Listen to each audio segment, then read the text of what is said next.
100માંથી 20 લોકો આ રોગથી પીડાય છે, પરંતુ ડર અને શરમના કારણે ડોક્ટર પાસે જતા કતરાય છે. રોગનું નામ છે કોન્સ્ટિપેશન. મારા 3 ઉપાયો જે કોન્સ્ટિપેશન માટે ઘણા જ ફાયદાકારક પ્રૂવ થયા છે. નંબર 1, પાણી. સાદું પાણી, જીરાવાળું પાણી, લીંબુવાળું પાણી કે કાકડીવાળું પાણી, પરંતુ રોજનું 2.5 થી 3 લીટર પાણી અત્યંત જરૂરી છે. પાણી એકસાથે 500 કે 600 ml ના પીવાય, પરંતુ તમારા ટેબલ પર થોડુંક વોર્મ વોટર રાખો, સિપ મારતા રહો. કોન્સ્ટિપેશન માટે બહુ જ ઇફેક્ટિવ છે. નંબર 2, દ્રાક્ષ. કાળી સૂકી દ્રાક્ષ 5 કે 6 ટુકડા ઓવરનાઇટ પાણીમાં રાખો અને સવારે ખાઈ જાઓ. એની અંદર સોર્બિટોલ આવે છે, જે નેચરલ શુગર આલ્કોહોલ છે. મોટા આંતરડા સુધી અનડાઇજેસ્ટેડ જશે, વધારાનું પાણી શોષશે અને કોન્સ્ટિપેશન માટે બહુ જ ઇફેક્ટિવ થશે.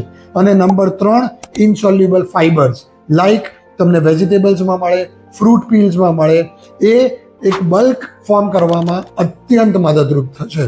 હું જાણું છું કે આ બહુ સેન્સિટિવ ટોપિક છે અને લોકો વાત કરતા બહુ જ હેસિટન્ટ હોય છે, પણ મેક શ્યોર કે આ બાબતે આપણે વાત કરીએ અને એની ટ્રીટમેન્ટ કરીએ. સો my suggestion is and the frustration, together let's fight constipation. Take care guys. જય હિન્દ.